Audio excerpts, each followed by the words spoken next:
What's going on, people? We are Tottenham TV here, back here for another episode of player ratings. I mean, these player rating shows are starting to get draining as the weeks go by. More dropped points at Goodison Park, 2-2 on the night, which probably puts to bed any sort of top four hopes we had or any sort of slight chances we thought we had. That is completely put to bed, in my opinion, from last night. A lot of really bad performances on the pitch and definitely a really bad performance as a team as a whole. But let's get into the player ratings. Let's start off with Hugo Lloris. We gave him a 7, probably one of the better performances on the night. And you got to say, he made some really impressive saves and kept us in the game at some points. But that laughing on the pitch at the end of the game did my head in. Yeah, that was very frustrating. Man. Not good enough from our captain to be doing that. Yeah, I mean, it's he should be just as disappointed as a lot of the fan base are at dropping points in this kind of game, especially knowing the situation where we really need the points to stay in the top four. We're just hanging in by there by a thread, and dropping more points is so detrimental. And it seemed like they didn't even care that we're pretty much not going to be playing Champions League football this season, or maybe he's off, and that's why. But in terms of his actual performance, he did make some crucial saves. A couple, one from James Rodriguez inside the box after Spurs playing their way into trouble.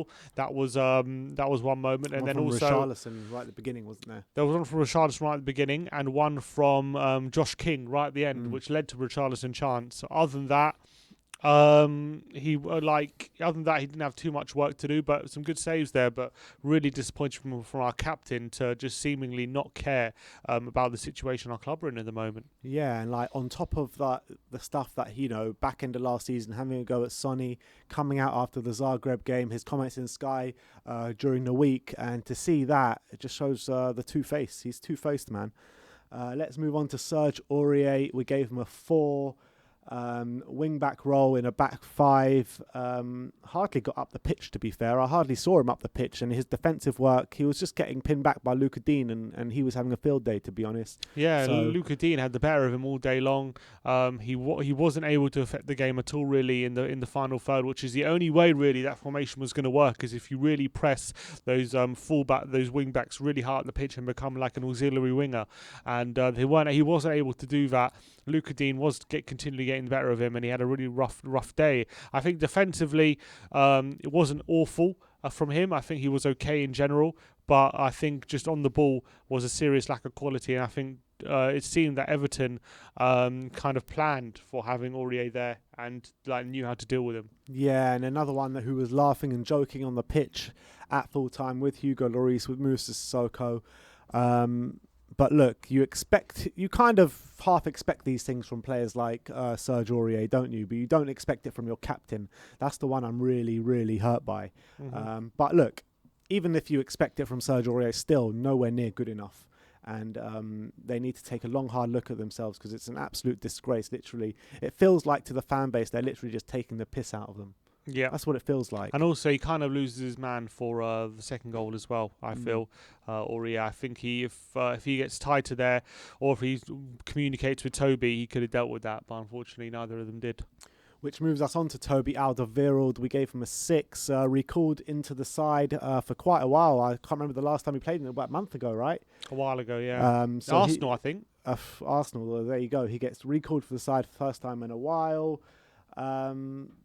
I thought he was lucky to get away with one quite early on, wasn't he? As I can't remember who it was, but someone kind of peeled off him.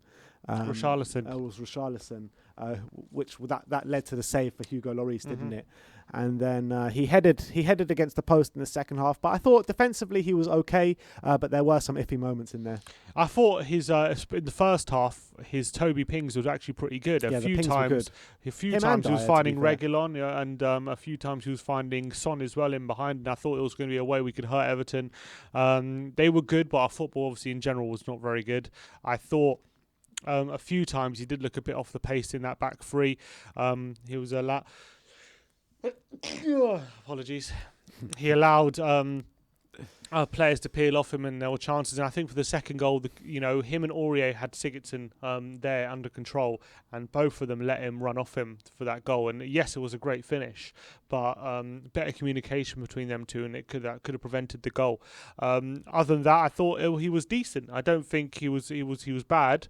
I think a few times Tottenham played their way into trouble, but it wasn't down to Toby; it was down to the other two. So I think it was a decent performance from Toby.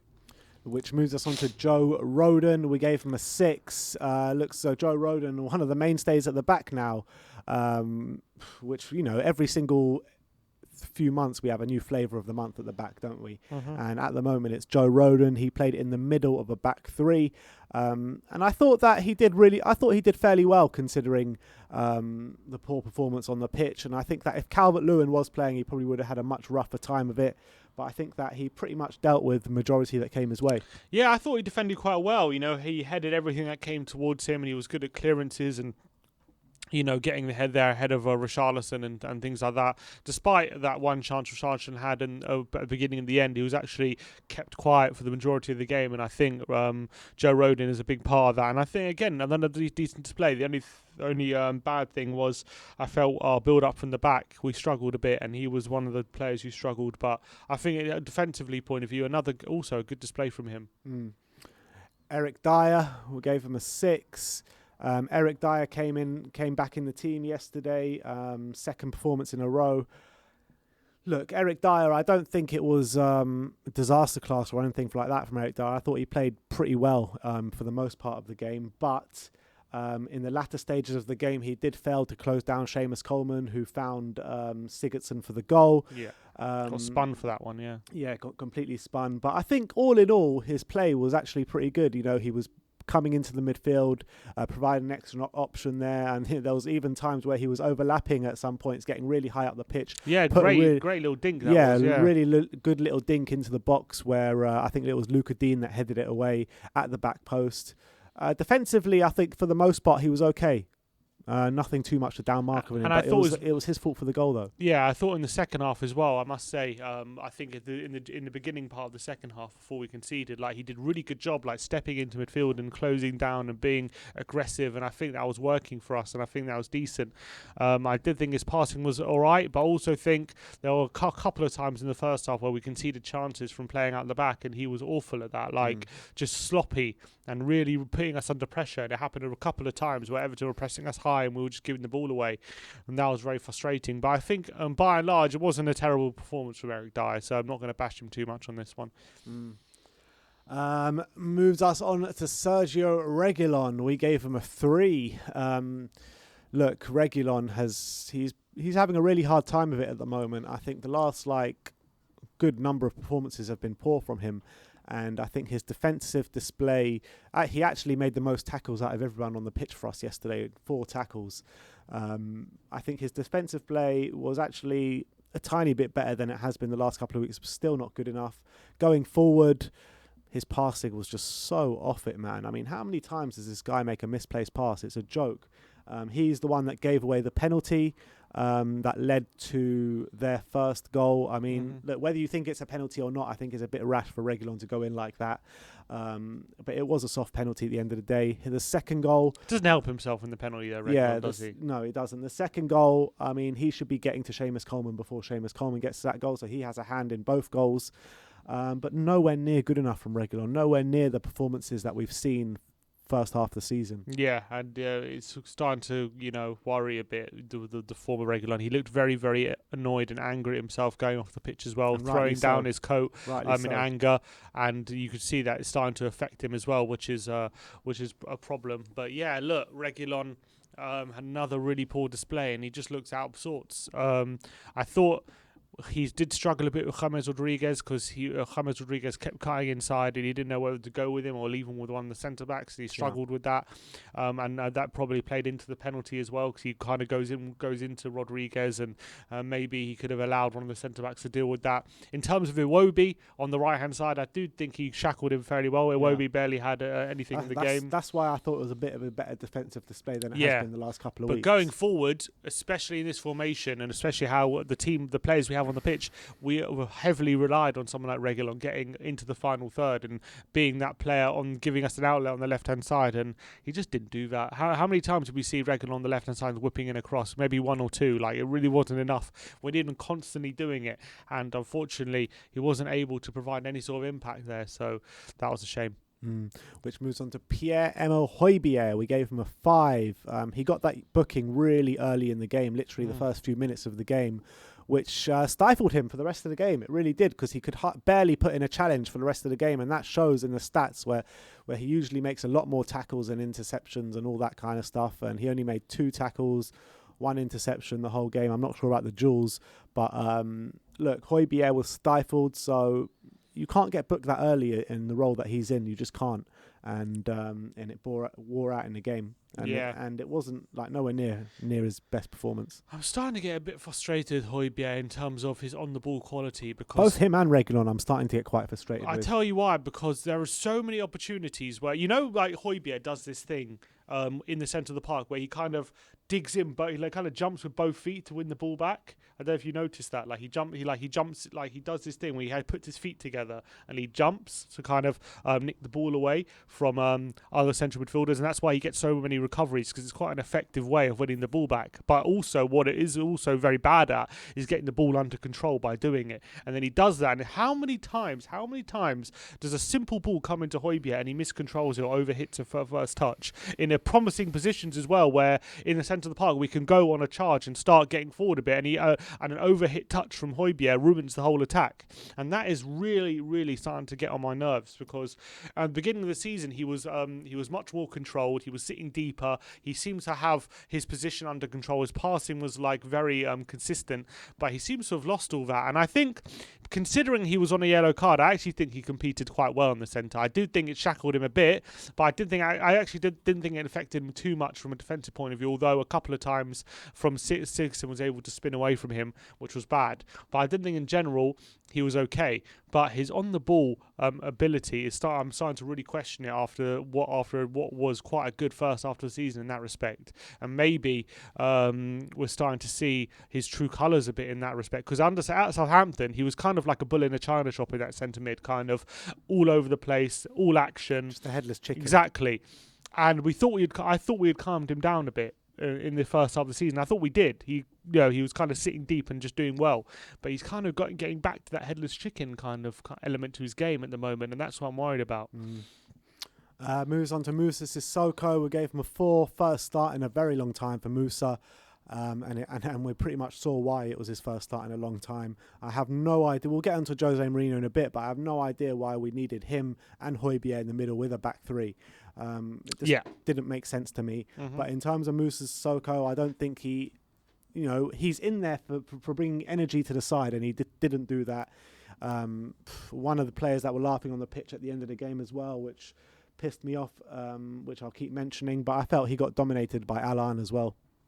Yeah, I don't think he actually got dominated in the centre. I think in that sense he was okay, but I think his quality on the ball was just horrendous. Quality off the ball as well. Horrendous. I don't think it was that bad off the ball in this game, actually. I don't. I think it wasn't like Sissoko the first half of the season, but it was a bit better than what we've seen recently. But I did think his on the ball quality was horrendous. Absolutely horrendous. As it always is. Yeah, I mean, there's so many opportunities where the ball's played into him and he's trying like a first time pass into a player, and how many times he gave the ball away and just sloppy.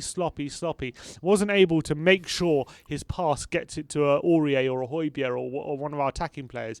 It's just really, really bad, really frustrating, and I wasn't happy with that. And there was just no need for him to be on the pitch, to be honest. It felt like a wasted space a lot of the time, and Sissoko is just not good enough for what we need anymore. Tanguy Ndombele, we gave him a 4. I mean, with a midfield 3 of Sissoko, Ndombele and Hojbjerg, it was heavily reliant on Tanguy Ndombele to have a good game today. If we were going to get anything out of this game, it was heavily reliant on him. And that just didn't happen. I mean, it was an off day for Tanguy. You can say that. Having said that, he was quite pivotal in our first goal. But we needed him to be that creative outlet time and time again at Goodison Park, and that just didn't happen. His passing was really off. His touch was really off. There were some positive moments in there, but it was just overshadowed by the bad moments. I feel for Tongi, and I'm frustrated with him as well, because there were moments where in the game where he had like 3 or 4 players on him, and like I felt like because they know he was our only exactly, outlet. and they crowded him out, and you're thinking I did feel sorry for him. But on the flip side, like Tongi earlier in the season maybe would have wriggled out of those situations a lot of the time, because how many times in the beginning of the season did he have 2 or 3 players on him, and he was just somehow able to wriggle out of it. And it's harsh to criticise a player for not doing extraordinary things like that, but we know he's capable of that. So that's a bit frustrating on that point. In terms of his sloppiness, though, so many times he just overcomplicates things. He's in the centre, and instead of quickly getting the ball forward to Kane or Son, he does a dribble, a step over, and overcomplicate, and ends up a few times he just ends up dribbling out of play and just like not going nowhere. And he just looked completely. I think to be honest, it was more down to him being isolated, and it was more down to the structure rather than him, which made him look worse. I think it was a bit of both. But as I'm saying, but he was really sloppy, and he didn't help himself either. So I felt for him, but at the end of the day, he didn't play well at all. I think he gave the ball away 14 times, which is really high. So not Sanchez quite against Newcastle, and but as well, his passing accuracy was quite a bit lower than it usually is. Yeah, as well. and that was a problem. So I did feel for him a bit, but look, he had a bad game, and that you can't run away from that. All right, Heung-min Son, we gave him a 5. I thought the early exchanges of Heung-min Son, he looked really energetic. He looked really up for the game in the first 5-10 minutes. But in the first half, after that, we barely saw him. He was anonymous in that first half. I literally can't remember anything that he did. Second half, I thought he came out with a bit more about him. He forced Jordan Pickford into a save early on in that second half. Yeah, that was a good moment for him. And he was trying, but wasn't his best display, and pretty bad display, to be fair. That was his best moment of the game, when he gets on the outside of Michael Keane, really good run on the step over, cuts inside but forces Pickford into a save. But to be honest, Pickford should always be saving that. One positive thing I would say about Son is his corners, because I think it caused a lot of trouble in the Everton defence from his corners. He quite considered about 3 or 4 times he whipped in a really good corner, and we nearly got some joy out of it. But other than that, I think in general in open play, he was a bit anonymous, to be honest. He did play up front, and I did think I could see the thinking behind it, but I didn't think, unfortunately, him and Kane linked up quite enough. I think there were times they linked up quite well in the second half, but it wasn't enough. And I think he tried to make runs for Toby to pick him out, but it didn't quite pay off for him. And I didn't think it was awful in that up front role, but I did think the game kind of drifted him by a bit too much, unfortunately. Let's move on to the last of starting 11. Harry Kane, we gave him an 8, scoring 2 goals. I think, were there only 2 shots on target the whole game? Potentially. Oh, I think Son's one where Pickford saved. Yeah. I mean, both chances were polished off, weren't they, from Harry Kane? Absolutely brilliant finishes from 2 mistakes at the back from Everton. Apart from that, I mean, look, he was the only one that looked like anything could come from. The only one. And, I'm starting to think that Harry Kane must be looking around the pitch and being like, what the hell are you all doing?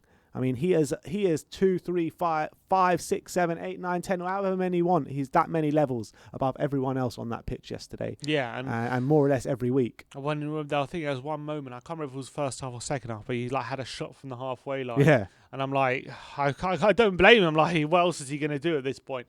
But I thought, look, the 2 poachers' efforts, got to say, clinical finishes, both right in the corner, firing them, left foot, right foot. Didn't need long to think about it. Could have got a hat-trick as well, hit the post, didn't he? Yeah, hit the post from a header, his looping header, just hit the outside of the post as well. Also, could have got an assist where he plays a really nice pass into Ndombele, whose shot was just inside the box, just blocked away for a corner. That was a really nice moment from Kane as well. I did think he was our main creative spark. He was the one dribbling, trying to make things happen. He was the main one trying, but unfortunately it wasn't enough. I think he was surrounded by players who weren't stepping up, and him going off injured, looking really disappointed, was the picture of the day, really, because he's the only one who seemed to really care about what's happening on the pitch and where we're going. I mean, maybe it's a bit harsh because I think Son cares as well. You could see that last week, but it's just like he's the only one who's stepping up and saying, look, I want to get out this team. I want to finish season well, get this team in the Champions League, but it seems like the squad isn't up to his standards, and that's a sad reality of the situation from Harry Kane. But look, another 20-goal season for him. He keeps up his personal standards, and good for him. I hope, look, at this moment in time, it's getting to the point where I'm even hoping he leaves at this point just for himself, because, he's exactly where we're going at the moment. It's just, we're not worthy of. He deserves more. We deserve deserve more. And everyone inside the club don't deserve Harry Kane and don't deserve us as fans, to be fair. And let's move on to the substitutes. Eric Lamela came on the 63rd minute with around half an hour to go for Tanguy Ndombele. And look, I know that Eric Lamela's quality can be lacking at times, but at least he gives 110% for the team every time. He's always looking to make stuff happen. Yeah, he can hold on to the ball for too long at some points, and it can get a bit frustrating, but at least he adds that energy, that desire on the pitch that we really need at times. And look, like I said, he's always trying to make stuff happen. He put that ball in the box for Harry Kane with that looping header that hit the post. And he was trying to find a way for us to get back in the game, but it wasn't happening. But at least he shows that effort and commitment. Yeah. So I think Eric Lamela did bring a lot of energy.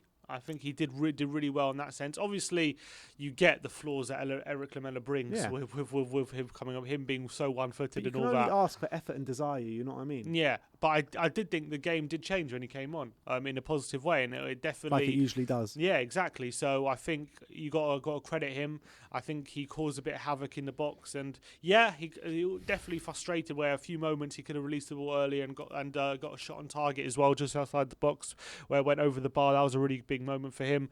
But I think in general, we improved as a team when he came on, so I think he did well.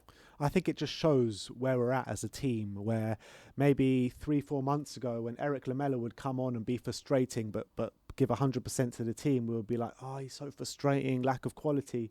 But now we're just like commending his desire and application on the pitch just because of the pile of dross around him.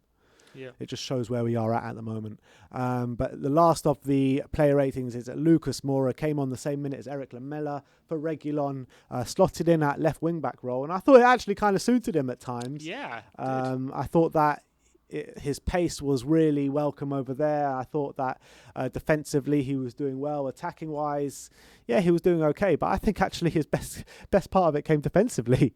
I think attacking, the difference between him and Reguilon, he was actually an outlet on that left-hand side. Like, he was actually causing problems for Everton in that back line. And that is what we needed to be doing from the start, in a sense that we never moved from a back three. So we had Dier on the left centre back and Lucas left wing back, but Lucas was had that recovery pace to get back in position, and also had the pace to really ask questions of the Everton back line. So I actually think it did suit him quite a bit. I'm not saying this should be his role going forward, but I think as a Hail Mary to try and get the 3 points, I actually don't think it was that bad having Lucas in that position. I don't think it worked too badly. So I think Lucas at left wing back wasn't the worst thing in the world, in all honesty. And I think, again, another player who helped improve the team when he came on with his energy. But again, it wasn't enough. And once Everton made Josh King, once he came on, the momentum swung back in their favour, and we never really got it back. Dele Alli came on for Harry Kane in the final minutes of the game. I don't even think he touched the ball. Did he? He ambled to go a throw in. That was the only when he strolled over to take that throw in, with right? 30 seconds left, we need a goal. He's like, whatever. Yeah. He strolls over, takes the throw in, and then he doesn't even take the throw in. He waits and throws it over to Aurier, I think it was, or someone. But anyway, Jose Mourinho. What more can I say? I mean, I want this guy. If we get embarrassed in this cup final, I promise you, I want him sacked there and then. I can't see a way that Jose Mourinho survives this season. I just can't see it. In terms of the way he set up the team yesterday, 5 at the back, 3 in the middle, 2 up top. Why, if you're playing 5 at the back, why do you have Sissoko and Hojbjerg in there? And that proves, or why is Tanguy Ndombele the only player that can go forward in that midfield? It makes no sense whatsoever. I can maybe understand it if you're playing like a Real Madrid away or a Man City away or someone like that. But you're playing a struggling Everton team who are 14th in the form table at home. You go and attack them. We saw in the first game against them in the FA Cup, at Goodison, if you attack them, what we can do, if you put them under pressure, what we can do. Yes, we ended up losing that game, but I think it showed that how, if you attack them, what can happen. We can score goals against them.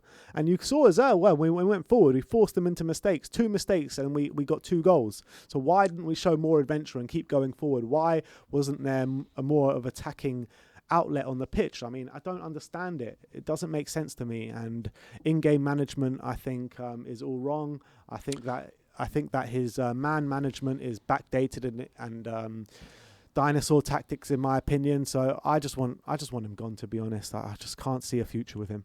In terms of the way we started from the start was all wrong for me. I think we saw it immediately when we saw the lineup. It was all wrong. I didn't like it. It was way too negative. It was way too much, offering too much respect to Everton. We needed more quality on the pitch. And also, well, if you're going to play this formation 5 at the back, I don't mind it, but you need to make sure those fullbacks are high up the pitch. They're always pressing high, and they just weren't doing that. It was too much of a back 5 instead of a midfield 4, and that was the biggest problem, especially with Sissoko in there. In terms of in-game management, he's always chasing his bad tactical setups, isn't he? Every single time. And yet again, we're losing, and then he changes it, and then things change. Genius. In terms of in-game management, I did think he got the subs right. I did think Lamela and Lucas gave us something extra, which we didn't have on the pitch before. But why didn't he have it from the start? And that's the biggest question. He needed to make a change at half time in the middle. He needed to take off either Hojbjerg or Sissoko. I agree, but to be fair, we did improve right after half time, and I think when we did concede, it was more against the run of play than anything. It did come out kind of out of the blue, so that was a bit annoying. But when we did concede, he made those changes. We did improve, and then we looked like we could even go and win the game. But and both times we scored were completely against the run of play as well. No, I wouldn't say completely. I would say that out of the blue, weren't completely against the run of play. Okay. I would say we weren't looking like scoring. I'll give you that. What I would say is, once we scored, there was a period where we looked like we actually might win, 5 minutes, where Alderweireld hit the post, Kane hit the post, and Ndombele had a shot inside the box which was blocked, and it looked like, okay, maybe we're going to go on and win. But then they made another sub with Josh King, and then all of a sudden momentum swung in Everton's way. Richarlison missed a massive opportunity, and we never kind of got that momentum back. So I just feel like we can only play good football in like 5-minute spurts when we're losing. Like in the first half, we scored that goal to go 1-0 up, and like we looked really good for the next 5 minutes, and then they scored, next 2 minutes, and then they scored. And then in the first half, we came out and we looked really good, maybe 5-10 minutes, and then it all went to shit again. So look, I think Mourinho has got to take time's right, I think, running out, and actually it's a bit of breaking news in terms of Mourinho. No one hasn't been sacked just yet, but Alistair Gold has just tweeted out an article saying Football London understands there is a growing belief now within Tottenham Hotspur that Jose Mourinho will not be the manager next season at Spurs. So that it looks like is going to be that with Mourinho. It looks like he's going to have one more opportunity to kind of cement his legacy with the cup final. Other than that, it looks like he's not going to be here next season. Good. So that I think with that result today, that could be the final nail in the coffin in respect to him staying. All right. Well, there you have it. That is our player ratings, 2-2 at Goodison Park. Let me know in the comment section below if you agree with our ratings. If not, let me know your ratings in the comment section below. Stay tuned as the 5 takeaways is coming your way. Like, subscribe, and comment. And as always, come on you Spurs.